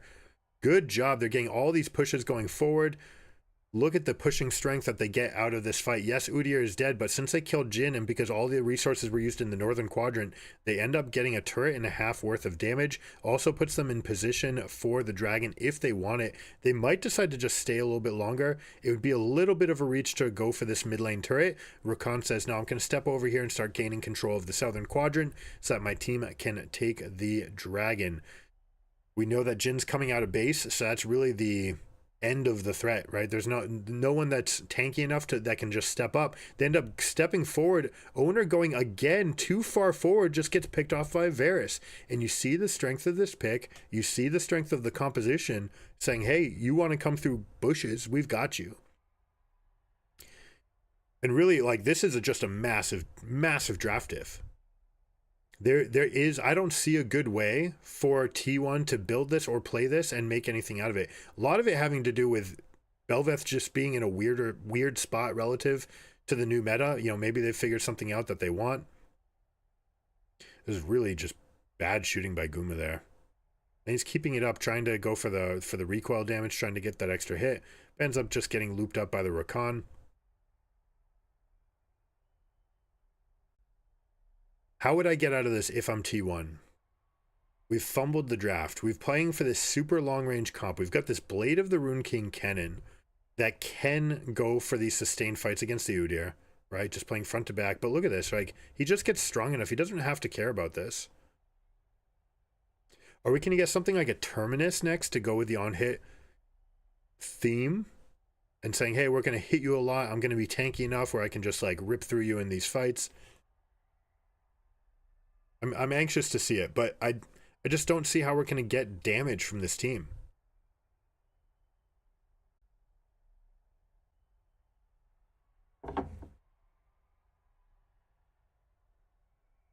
Also interesting right here, we've got Sork Shoes into Nashor's Tooth from the Azir. We'll see what this Fiendish Codex turns into.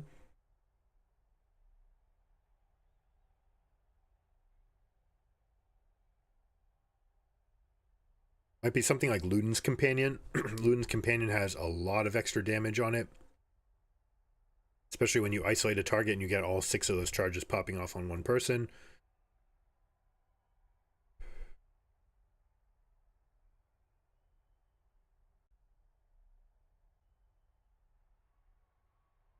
That being said, just not really a big favorite of mine going in at all. This set has made ridiculously powerful mage items. Crypt Bloom and Storm Surge are just the strongest items that have ever been available to mages, right? And that being the case, I don't think you ever really want to spend mana on Lost Chapter unless you really are just a space controlling mage like an Anivia, right? That just needs a huge pool to work with. If you're not that, I think you're best off going for tier. Oh, a little bit mistimed there. Azir, no. Mistimes the ultimate means that they're able to separate. Now, are they going to get a kill? Wow, Kennen actually getting that damage onto the Rakan. They do get something back from them. They absolutely wanted that 3-man scoop, though. But yeah, with the mage items being as good as they are and the magic pen being available to them, you basically just want tier. And tier plus the rest. You don't need to turn it into Seraph's Embrace. Just tier. And tier will fill the role of that mana item for your team. And then you can go with these hyper-tuned pen items that just give these mages an absurd amount of burst.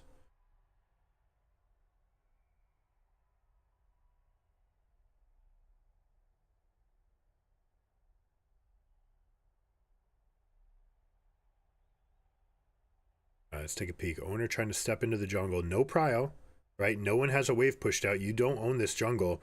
So this is the 4th time this match that this has happened.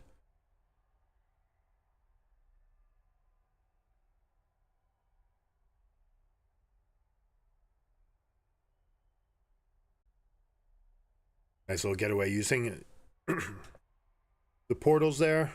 Hold on, Faker out in front again, pushes out way far out in front. This is tough to do in these portal maps. Anytime you have the hex gates.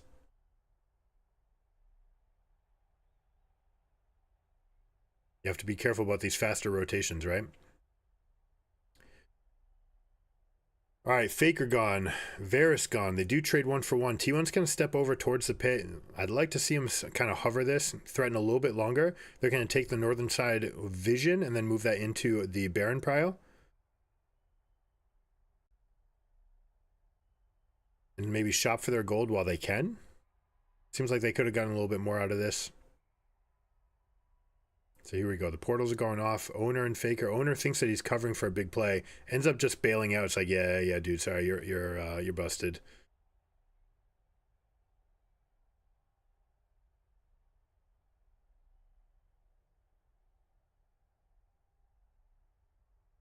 How does Pays die here? Oh, it's just Owner coming back. Ends up getting that W. Catches him in the moment. When you're trying to cast this W, by the way, what Bel'Veth did, waited for the Varus to be in an animation, and the moment they're in an animation, that's when they cast their W. Bard steals the dragon. That's gotta feel bad. But in a way, GenG should feel good about this.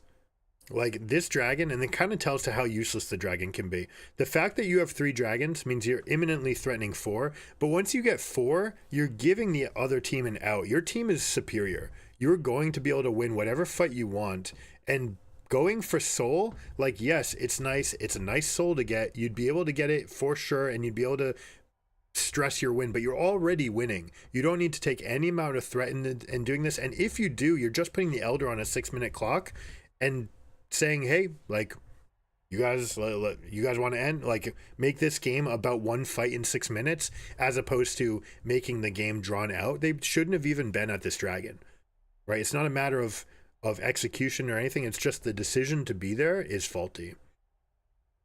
Now, that said, I don't think it's going to matter at all. They're still much stronger. They've got a significant gold lead. They've got a map lead. They've got the comp lead, which is really all that matters. And as long as they can go, like, how are we ever going to rip through this team without presenting threat from the Udyr or the Maokai getting on top of us? Now, similar to last game, we see a 0 damage Udyr build. Again, kind of surprised. I was expecting to see these Haunting Guys builds come out, but they're just saying Udyr, just great on a low budget. Taking advantage of these cheaper tank items and saying, hey, what's the champion that's best on the lowest amount of econ in the game? And they're saying, hey, we can do it with Udyr. Now, this is the sort of champion, though, that I would expect to pick up that extra World Atlas. We didn't see it in these extra games. Since the first one, we saw it in game 1. We haven't seen it since then. This Udyr would be the type of situation where you want it. You clear a wave every once in a while, and then you rejoin your team, let other people take the CS. You're going to come up, and while you're sending the storm out, you can share some CS here and there, get the extra 20 gold. Just take up extra gold econ for your entire team. You just generate more gold out of every single wave by having that item. And since you're not a champion that's farm reliant, you don't really care about giving up anything. Now, it'll be interesting to see what's their macro technique, right? You see them constantly getting the mid-wave push and the top-wave push, using that as an opportunity to get into this western quadrant, and they do find that pick. Keria takes the bait, says, all right, the waves are pushing up, they're connecting, this is my chance to go in, but it's really not. No one's showing, right? You've got the Varus sticking to the wave, but that's it. They're taking advantage of this new map. I'm saying, hey, a lot of open space here. I'm going to see you move through. There's no real way for you to get through the space without us controlling you. Now they've got the entire western quadrant on lock. Varus is going to push this out. They're going to start setting up for the Baron. You may see one more recall, yeah, especially from Rakan to refill the ward stick. Zeke's Convergence, an old Rakan favorite. Trundle as well. Hasn't been picked up by new Trundles. Trundles have not been taking this item. They should be. Basically, you're very good on one item as Trundle, so just go Zeke's Convergence, turn on your ultimate, and be sticky right from the drop. Also good on Rakan, right? Just keeping people crowded in a nice little spot. Maokai going to be used to take up space. You see Udyr has gotten the waves out to an acceptable distance, and now is looking for this flank, trying to pinch the team together. This AD Kennen is just not going to be a threat at all.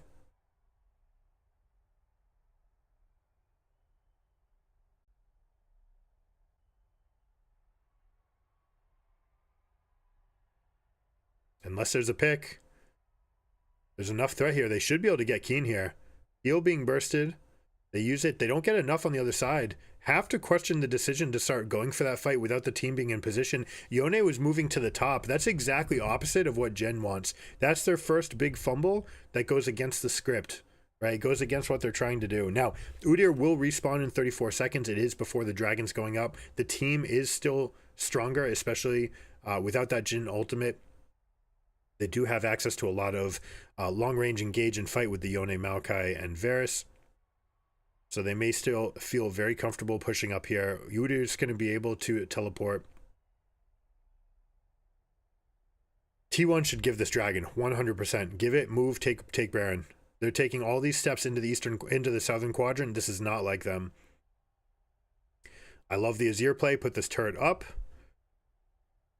You just don't win these fights. This is not something that you should be trying to fight for.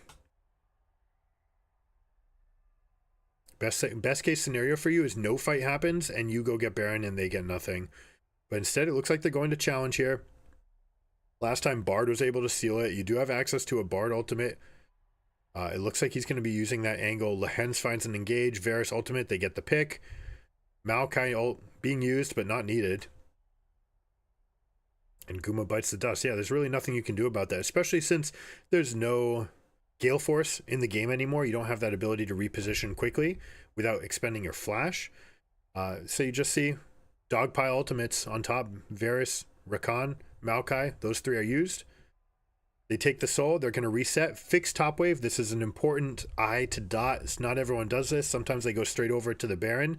Then you end up wasting some of your Baron time fixing top wave. Instead, what you want to do is fix the waves first.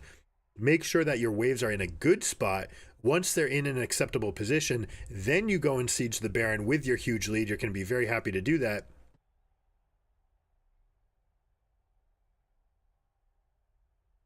And now with the waves in a better spot, when you do get the Baron, you have much more imminent pushing pressure. All right, Bard being caught out. We do see a little bit of pushing from the cannon. Are they going to go for the Baron or are they going to go for the push and say, we're going to counter you this way? It looks like they're going for a little bit of both. Udyr saying, I can take up the wave, need a little bit of Varus's damage to help, but obviously we need to bring everyone back over. Look at this Axiom arc from the Varus. It's very, very interesting. Saying it's, I'm one of the engage tools for my team. Beautiful, caught up. Isolate the Kennen, this on-hit Kennen build that I despise. Blade of the Rune King into Ginsu's Rage Blade. They bait Bel'Veth into the pit. Oh, they go for the fight, and Bel'Veth ends up taking out the smite. How did they accomplish that? That is crazy. But that said, 2 people are dead. They're still going to be able to push up. This still should turn into an inhibitor for them. 30 seconds, 40 seconds on Bel'Veth means that they have more than enough time to push this wave up. But actually, no, they have no minions. So someone, if they're going to do this, they would have to do it by tanking the wave. They may opt instead to just control the southern quadrant and play for Elder instead.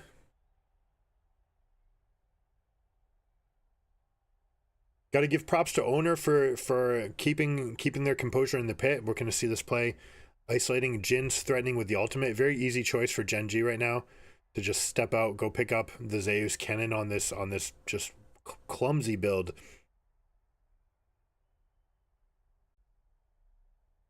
Jumps over at a crazy angle. Look at that. Who's damaging the Baron? Why was it taking that much damage? That was at 2400 and it wasn't just all AoE damage. Oh no, big pick. All right, GenG starting to make some mistakes. You have to be careful, and this is one of the things, especially at high level, when you care too much about a result and you start thinking about the result in its own merits and saying like, oh my gosh, like what if I win right now? The moment that creeps into your mind is when you risk losing, right? And you have to be careful, and that could easily happen with these little slip ups. They feel like those sorts of moments. Oh my gosh, like we're actually going to beat them. You can't have it. They are locked in. They are laser focused. You need to stay. You need the joy of the ride and the thrill of the adventure, seeking perfection, trying to play the game at the absolute highest level that you can at all times. That needs to be the reward in and of itself. And then when you do climb that summit, that's when you can come down and you can rejoice, right? Build in little small breaks where you come back down every time you go for a recall. Take that deep breath. You can say, all right, here's my job, right? And you just know what's the job at hand. Here's what I have to do. Every time you recall, take a deep breath and you give yourself that positive mantra. You give yourself a reassurance that you can do this. It helps bring your cortisol levels down. It helps you control your adrenaline to only be at that level that you're choosing to regulate it at. and that you are trying to get the maximum out of yourself for. You lose focus, and then the drop can be catastrophic, right? If GenG were to lose this game after feeling like they had earned the win and then having a mental slip up, really a cascade of 3 in a row, Yone could have ulted to get out of there. Lehens does not need to get caught out. Missing the Baron, missing the Dragon, all these things, you can see that the mistakes are escalating. They're getting bigger and bigger, which is a sign that the pressure is getting to them, and probably that they're starting to care too much about winning and not so much about just playing well.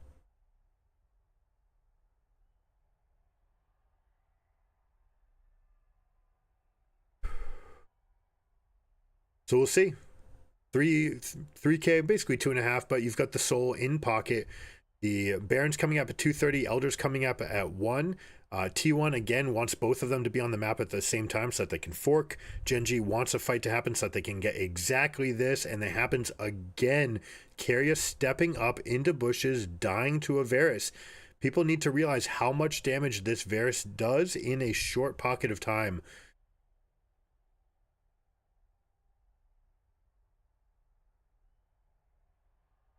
Taking stock of some of the builds, very interesting to see. New meta, Frozen Heart, you can obviously see that they like the combination of Frozen Heart and Kaenic Rooken, and it makes a ton of sense, right? You get a massive amount of armor from one, you slow their attack speed. That basically nullifies their ability to kill you with attacks. And then Kaenic Rooken, like I said, the single strongest hate item that they've ever made to completely wash an entire source of damage, basically getting a bigger Galio shield for yourself. On top of all the stats that it gives, you put those two items together and you're basically untouchable as a tank. So the Maokai and the Udyr, double tank, they set up for picks with the Varus. Now the one thing that could happen is this team could fall off in total amounts of damage, right? And this on-hit build that we see from the Kennen, we do end up seeing the Terminus saying we're going to go on-hit, we're going to go for 1v1, we're going to go for split push. I can try to out-position the Yone. If Yone misses his Q3 or his ER, then I can go for a big fight. But again, we see the upfront damage from the Varus, able to take this chunk. Hold on. All right. Lehen's almost biting it. Seeing the power of the Bel'Veth E. Faker's trying to push up. Team's going to trade top lane pressure. Now the inhibitor being down top versus top down mid, it is much more impactful to lose a side lane inhibitor, all right? Mid lane is the shorter lane, and if it comes down to racing and who gets to win via pushing mid versus pushing side, yes, mid lane will always win. But with top lane being that far away from the Elder means that you have this imminent threat of that super coming along. I think the camera's probably this way. The super is pushing up in that top lane, and the longer and longer you can stall and wait for this dragon, the more that super is going to create threat. It also, by being the virtue of being in a longer lane, you can get double or triple stacked supers much more easily in side waves, which are actually game ending threats.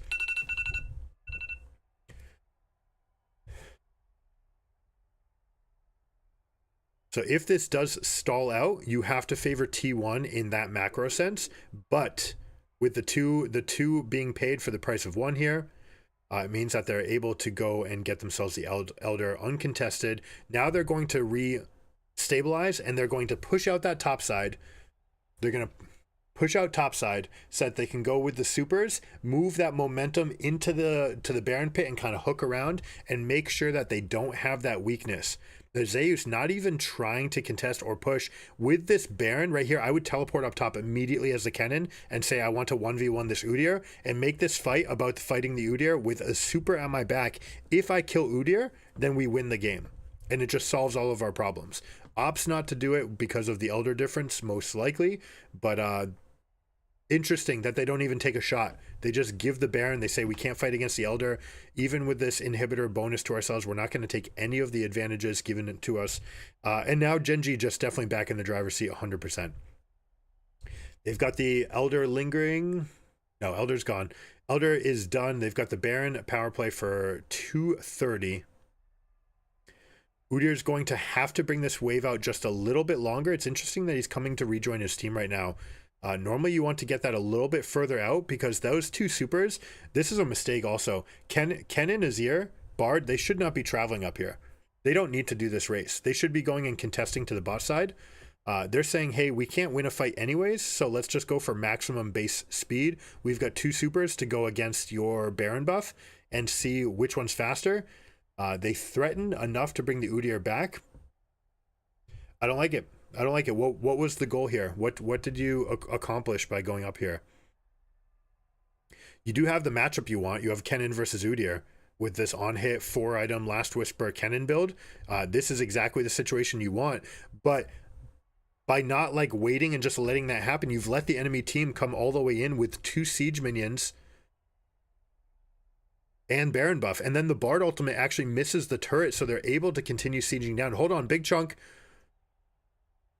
We see the engage. We get a little bit of damage, but you see that this Kennen, just the AP just does not do anything in these fights. You have to get those extra attacks off.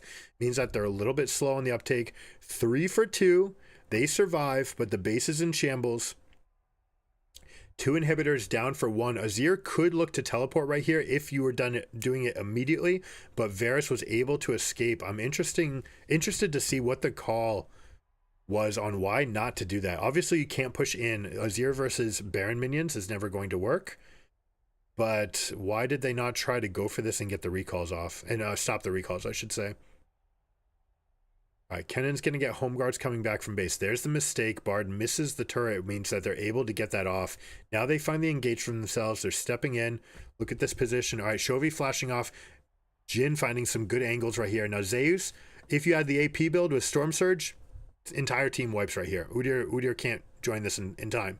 Basically hasn't reacted. Should have preemptively reacted. And if they go for that and Bard had stasis to this turret, talking about that advantage of the long supers in the top lane, if you had done this correctly and defended this perfectly, Udyr has to teleport back, and then you just say, okay, great, I will stall your fight, I will fight for minions, kill all the minions. Azir can teleport up to the top lane and start ending the game over there while we defend 4 versus 5, waiting for your next wave. This wave right here, coming from the bot side, this is 20 seconds away from even threatening the base, so you have that 20-second window where Azir would be able to go and punish. And especially if this fight goes in your favor at all, you'd be able to take that. Look at that. The E damage just does nothing. We see the scoop. Here we go. Play. Varus is very safe from long range. Ends up getting the kill right there.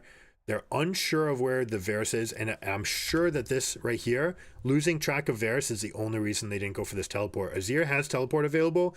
And 100% you'd like to send Azir up into this lane. And there's no great reason not to do it. You are losing this game. You need to throw the Hail Mary. You need to take this risk, and 100% your best chance of winning this game was teleporting up top and trying to stop the backs.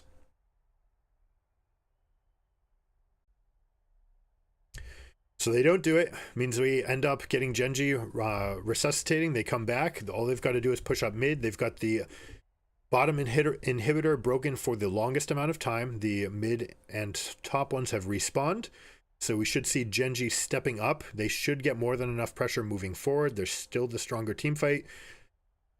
They may look to get the Baron in 240, but frankly, with this much of the base gone, they might see just an end for a fight, right? They can step up. They can put 4 people in one lane and Udyr in the mid lane.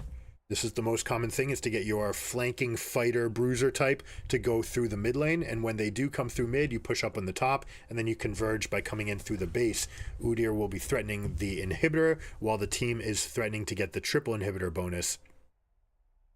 And in doing so, you also clear out all that extra movement for the team in the quadrant, right? In the western quadrant, you get all that extra wards down. T1 says, I've had enough of this. I don't ever want to contest you for a fight. So we see this Crypto Bloom Lichbane bonus from Azir ripping through that turret. That looked like it was empowered by a blue elixir as well, didn't it? Tough to say whether or not it was the elixir of sorcery or whether or not it was the Void Mites. Just the passive. 53 seconds for the Elder fight. Maokai's going to come over and start lighting everything up. Udyr has rotated over. Azir used all of his pressure in the bot lane to try to get that push. Now there's nothing left to get. Has to go for the recall. Kennen is going to start the split on the other side. We have both teleports available. There is nothing for them to teleport as far as getting to these. Azir really would have loved to get a yellow ward down that they could have teleported to, because if they got access to that inhibitor, they'd actually have an access to both, and we saw how quickly that champion can rip through the structures with this Nashor's Tooth Lichbane setup, on top of all that bonus AP from the Rabadons and the Shred from the Crypto Bloom. Crypt Bloom is just insanely strong. It gives you that extra Heal Blossom. Not as good for strictly dealing damage as the Void Staff, but the fact that you've got that big healing Nova that can come out could change these fights. Looks like no contest for the Elder. Means Udyr realizes that he can go for a quicker back.